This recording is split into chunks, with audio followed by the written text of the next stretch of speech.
Hello, and welcome to this Women Over 50 Film Festival Q&A with filmmakers from the programme Hide and Seek. I'd like to turn to Callie first and ask about your original, funny, super short animation, Screaming Goddess.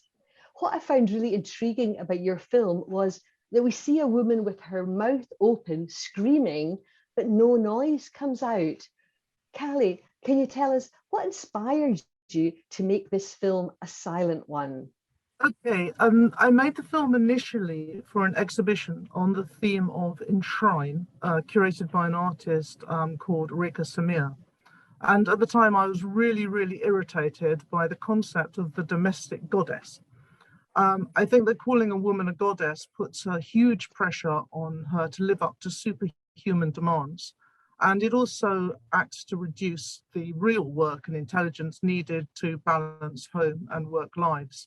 And that anything that basically treats women as non-human, whether it appears to elevate them or downgrade them, is basically something that makes us seem less than human. So this film was initially actually shown in the bottom of a pink kitchen pedal bin. So in order to see the film, you had to press your foot on the pedal, the lid came open, you looked inside, and what you saw inside the velvet-lined bin was this woman screaming. And this film is based on a self-portrait of me, which I then animated.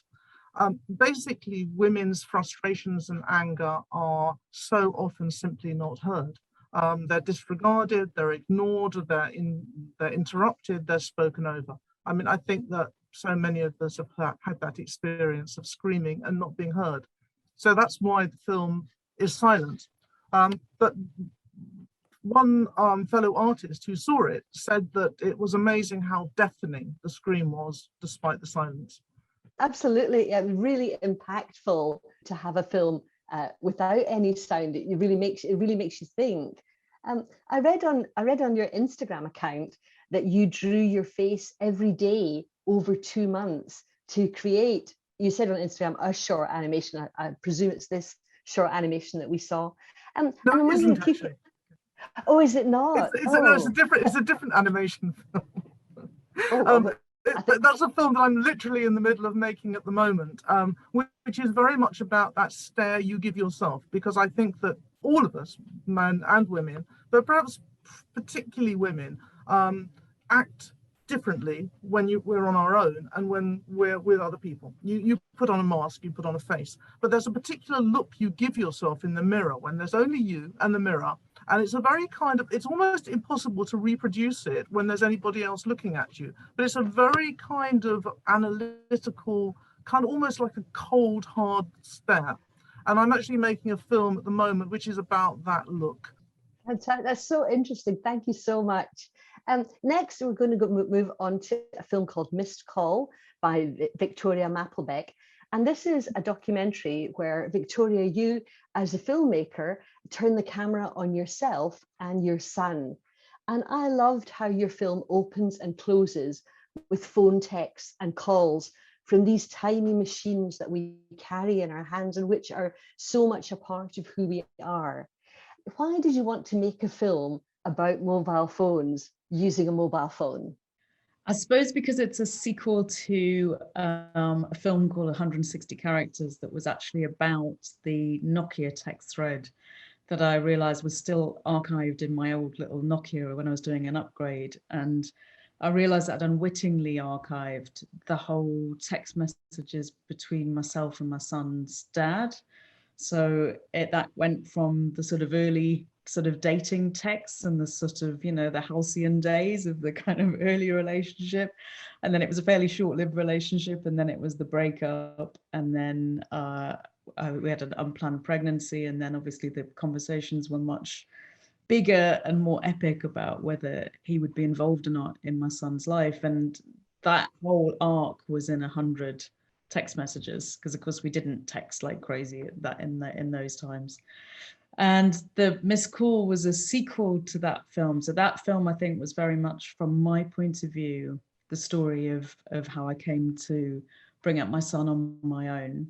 And Missed Call was almost that lone parent model from his point of view. So what was that like just having one parent? What was that like, having an absent parent? And so the starting point for Miss Call was when he decided that he did want me to make contact with his dad. His dad had been absent for over a decade.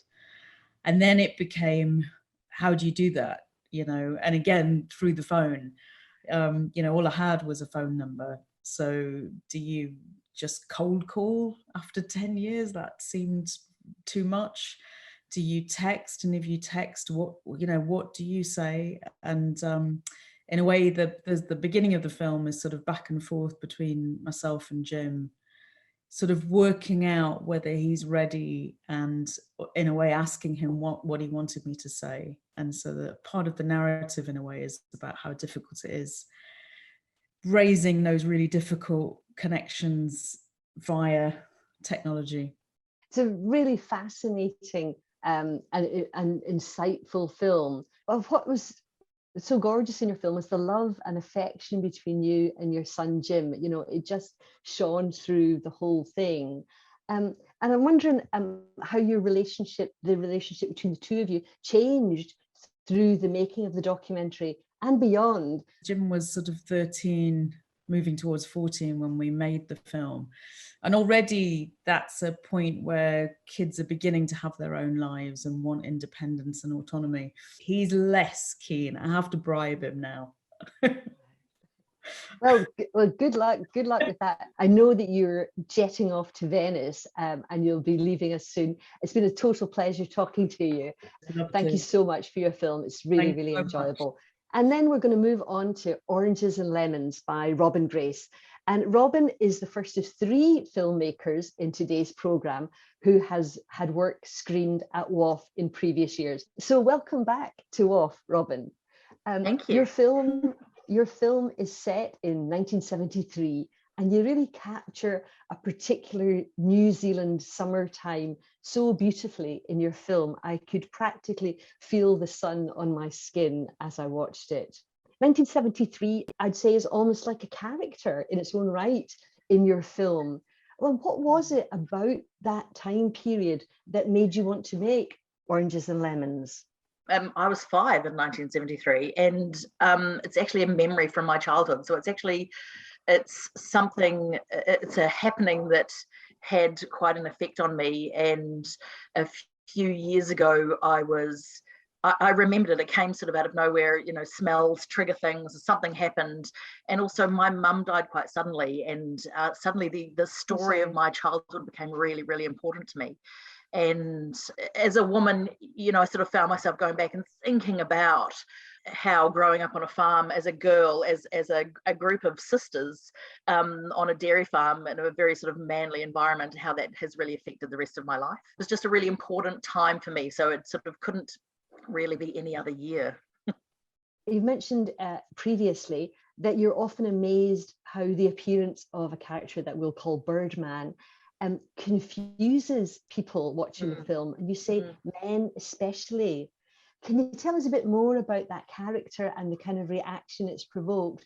Well, I think it's a really sad indictment on our society, actually, because people, they sort of see him and they immediately become frightened for her.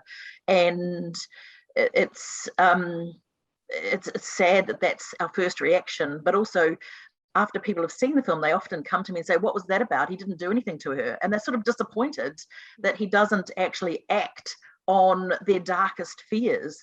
Just, you know, for me, it's about a young girl who has no voice and adults sort of ignoring her. And he's the first person who sort of comes down to her level and speaks to her. And everyone expects that to be bad. Everyone expects him to be this terrible, terrible person who's going to hurt her. And it's just an interesting thing to watch and listen to people's reactions about that. That's immediately what they think is going to happen to her. I have to say that's what I thought. And then that it turns into something else, I have to say, I think is a hallmark of a WOFF film. You think you're watching one thing and then something surprises you from the side. So really just lovely to have you back with us and with your really beautiful film from 1973, Oranges and Lemons. Our next film is When I Become Who I Am by Lene Kamm. And it's a beautiful experimental personal film about growing up and coming of age as a Black woman in Denmark. And it's a film of injustice and anger and ultimately the power of love. So I see a real connection with your film and the one that's just come before in Oranges and Lemons. One of the things I loved about this film was this question that you ask at the beginning, near the beginning of the film, and you ask again at the end, who am I when the lights go out and nobody's watching? So Lene, can you tell us what prompted you to make this film now? The film is like the final project of a pop-up film school I attended last year. It's a Danish old auteur and poet called Yang Chen. He was kind of the father of the dogma movement, the grandfather of films from Lars von Trier and Thomas Vinterberg. And I attended because I knew that there were some films that I needed to do in my life, and his eclectic way of combining films with poems and just the way he worked with that media really spoke to me. In the dogma movement, they talk a lot about obstructions and how you should give yourself obstructions when you work as a filmmaker to try and narrow the choices. So one of the things that Yang Chen told me about this little project was that I should only use text that I'd written prior to attending the school. So I used some of the text from that book, text that was sort of speaking about me growing up in a homogeneous white society. I was brought up on an island here in Denmark, and there was only 2 Black people when I was growing up. It was me and my brother. So I felt very visible always when I went outside my family. So I think also this whole movement about Black Lives Matter has also had a really impact on me here in Denmark. It's always been an issue for me. I'm adopted. I don't have an issue with being adopted. But for me, it's always been about the visibility that no, I can't go anywhere without people noticing me or staring or whatever. It's like, there's nowhere where I can hide. So that's kind of like a theme for me, how to look at that. How am I perceived by others? How do I perceive myself? And it's something that I find really interesting. And I'm especially here in Denmark, that they're very sort of surprised that I had those incidents growing up, because Denmark is not supposedly a racist society. And so they were sort of a little bit shocked that people would look at me in the way that they did growing up. I just wanted to like make a little experiment with how I perceive myself and how others perceive me. And that's why I did the things with paint, painting my face white and painting my face black, and just exploring the different images of who I am. Yeah, it's a really moving, impactful film. Your film, along with 2 other films in this program, make use of archive material, stills and home movies. And I wanted to ask you about those choices. My parents are both passed like 30 years ago, my adoptive parents that I loved very much. And my father always did little films, 8mm films of me and my brother growing up. And it's only recently that I looked at those films, because it's been rather painful losing my parents at a relatively young age. So it's only within the last like 4 or 5 years that I've sort of looked at those films again.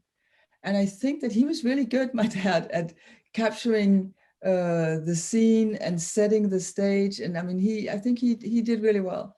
So I think there's a certain feeling in these little strips of films that is really moving, and also very characteristic for the time. I grew up in the 60s. So I thought it would be interesting to bring that into the film, because it's like it has a certain texture to it, and the feeling that I would love to have in my little film. Yeah. you can tell they were shot with such love. But it is hard for us to go back and look at those old photos and old memories, and that's really.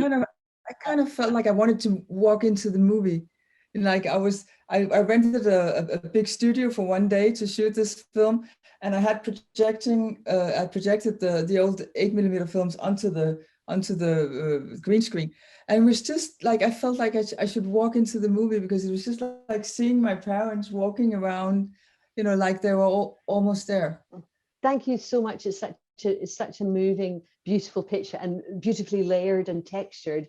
Thank you so much. Thank you. Next up, it's Ali Grant with the Isobel imprint, and there definitely will be some connections we can make between these two films now that we've heard from Lene. Ali is one of our previous WOFF filmmakers, so welcome back to WOFF, Ali. Her film is a heartbreaking film about the loss of her big sister, as well as a really joyful one about her own coming of age as a teenager on a holiday to Canada from Scotland when you visited Isobel, or Izzy, in 1978. We've got some very specific years as well. That is a theme running through this program, I see. Ali, what made it that this was the time for you to make this film? Thanks, Nuala. It's so good to be back. And also, I can't wait to see these other films, as I've heard from everybody. What happened was that I had, I'm a late bloomer, went back to school, went to a documentary film school in my 50s. And so when I had just finished, I was speaking to another filmmaker, a friend, a very seasoned filmmaker. And so she was talking to me about the kind of ideas I had for documentaries, and, how we're all marked by our experiences in the world, and that often comes out in the films that we decide to make. And so she asked me if I had considered making a film, a documentary about my sister's suicide. And I was quite clear that I wouldn't, for various reasons. But as we were talking, I started telling her about that summer of 1978 and how I first ended up in Canada when I was age 13, and she lived here, and we were laughing and great stories and so on. And she said, "That's the film you should make," or "That's the story you should tell." And I thought, it was like the seed was planted. I thought, well, I would quite like to tell that story. It's a critical story for me. And it also felt like it would be a real tribute to my big sister as well, And so, but I wasn't planning. I was just trying to get the feel for making documentaries. So I certainly wasn't thinking of making a memoir film or having myself in any of anything that I was making. But the seed was kind of planted. Then, maybe a year or so later, I was thinking, I started to think about it and think about what materials and what part of the story and so on I could tell. So, and I was ready by then, as was my nephew. So my sister's son, he was 6 in the movie, but he's now 50. And so we talked about doing something together, as part of that healing process as well. It's so interesting how these, and again, this is another connection, Victoria and her son and their relationship. And that's my next question, that we see in the credits that Izzy's son, Derek, who we know as the alien baby, is now grown up himself. And that he collaborated with you on this project. And I know that there were other plans, and then COVID came. So tell me about the found footage, the archived photos and the letters and so on. Tell us about how you came by them and how they came into your film. We had a bit of a plan that I would fly to Toronto. It was all booked and so on. And we thought we'd go together to our old haunts and we'd do some live action filming. And also he had boxes of his mum's stuff in his basement. And so I said, we'll go through it, we'll see what's there and so on. And so, COVID came, lockdown happened, and it all got cancelled or at least postponed. And then as it went on, we thought this isn't going to happen, we need to think differently. And so we decided that I would make the film primarily from my point of view, and he would send me some stuff in a box. that would kind of cover 1978.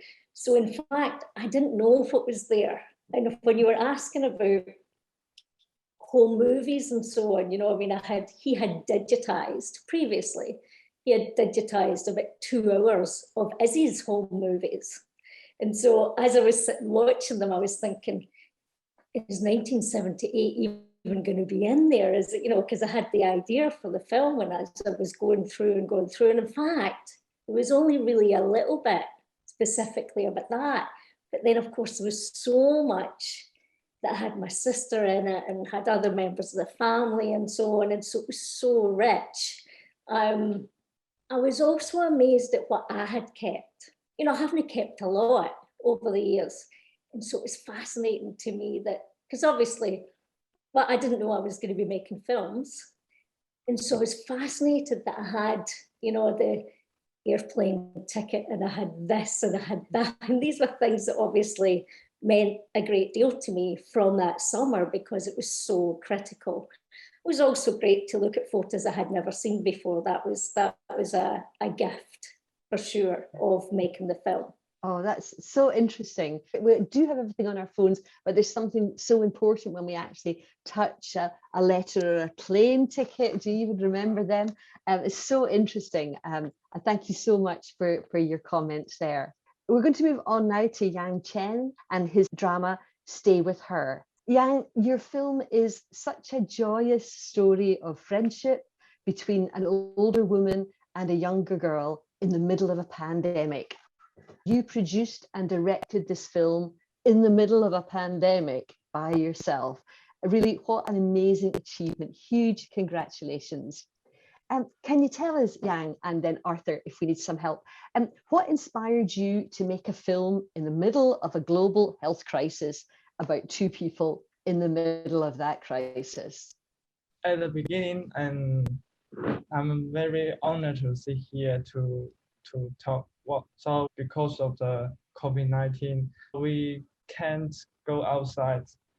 So at the night, I'm angry. So I wrote a script and asked my grandma and be the actress in my movie. And my grandma said, and I never acted in any movie. I like my family, so I want to make a movie for my family because my major is directing and my work is a director. And my family always want me to show what is my job. And this time I show, yeah, forget my poor English, and I invest my friend Asa to show more the information. So I think I had a chat with Yang, and I think what's useful information. He had to shoot the film 4 hours a day and over the 5 days period. So every actor in the film are indeed his family. And like he described himself, it's a love message to his family, just to include his family in the filmmaking and help them to understand what he does and his passion. Your English is absolutely terrific, Yang. I understood everything that you said. It's such a joyful film, and one that really highlights intergenerational relationships, which is something that's really at the core of Women Over 50 Film Festival. And your film putting an older woman at the center is just so fantastic. I totally love your grandma. I think she's going to be a big hit. So Yang Chen, we talk about this. I think this film is very special because during the filming, he noticed his mother, who played the mother in the film, got tired very easily and had to take a break. And so because of this film, he took his mom to the hospital for a health checkup. And then he found out, unfortunately, his mother had a benign tumor in her brain, which has been successfully removed. And she has later on had a full recovery. But it was because of this film that he managed to take his mom for a hospital checkup. This is what he wanted to say. Oh, that is so interesting. Yeah. Please pass on your best regards to your mum and your grandma. And that is so fantastic to hear such a positive story coming out of a WOFF film. Thank you so much for joining us. We come to our last but not least, final filmmaker of today, and that's Krissy Mann. And she's also a previous WOFFF filmmaker. Krissy, your animation daughter fail has everything.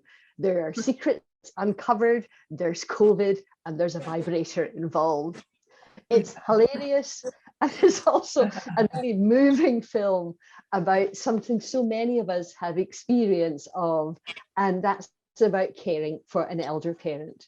Krissy, as a queer older filmmaker caring for your mum, what was it about this experience that made you know that you had to make this film? Well, first of all, thank you so much for including it. It's such an honor, and I love this festival, and it's just so important. So it's really deeply honored that to be included. So thank you. So I come from a culture where when something happens, you have to like tell a funny story about it, regardless of what it is. In this case, this actually happened to me. Like I did have to clear out my mother's apartment, and I did find, you know, her personal effects.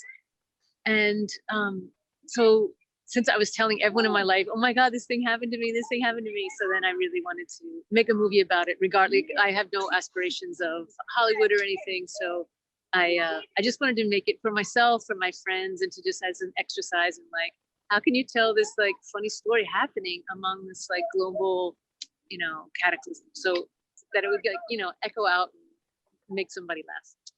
Humor is so important because it lets us look at really dark, difficult things. Your lightness of touch gives an opportunity to look at some hard things. Krissy, you've made a number of films with these Fisher-Price toys. Mm-hmm. A signature of yours, I would say. And what is it about these bright, almost immovable, almost expressionless toys that are so right for your stories? One feature of why I make and use these toys is because I had to move in with my mother. My mom had a health crisis, and I moved from Brooklyn down to her apartment. And so she had saved like little, you know, she's a very small apartment. She's poor, we're poor. But she had saved these, just the oddest things. And one thing that she had saved is these childhood toys that we had. So she saved like 6 or 7 of these little toys. So as I looked around, like I was in her apartment, what could I use to make this movie with? It's actually what was actually available. So I didn't like go and get them. It was happened to be something that my mom had saved from us kids' childhood. When I think of like the filmmaking process, I very much as a viewer and also as a director, very much like to ask something of the audience, and I like to be asked something. And so when something is happening, to have this sort of like blank face, then the audience has to say, oh, is that funny? Haha. Is that not funny? Like, should I be laughing? Is that, you know what I mean? And I like sort of like asking the viewer to participate in building a narrative. I think that there's so much happening that I want the viewer to sort of like work with me of like, is this funny? Is this sad? What, you know, and to sort of like figure out what is the appropriate emotion, and also different ones. You know, as I watched it just recently for the first time in a very long time, I was like, wow, I'm confused with my own story. So yeah. Again, there's a real theme coming up about things that we take from our own particular past, even if it's family members in our films or stills or home movies, and in your case, actually a toy from your own childhood that are central to your work. Thanks, Krissy. Thanks so much. That was so interesting. It was just lovely to hear from you, and I'd like to thank you and all our guests, all our amazing filmmakers who are putting older women at the heart of their films on screen and behind the camera. I hope you've enjoyed this Q&A, and I hope you'll enjoy more of the Women Over 50 Film Festival 2021. And don't forget to vote in the Audience Choice Award, and maybe one of our filmmakers from this group will be picking up that prize. And you can vote on the festival website. Now it only remains for me to thank you, the audience, and you, the filmmakers, and you, our tech and translation team, Arthur and Nat. We'll say goodbye. Thank you. Bye bye. Thank you. Bye for now. Looking forward to seeing your films. Thank you so much. Thanks, everybody. Goodbye.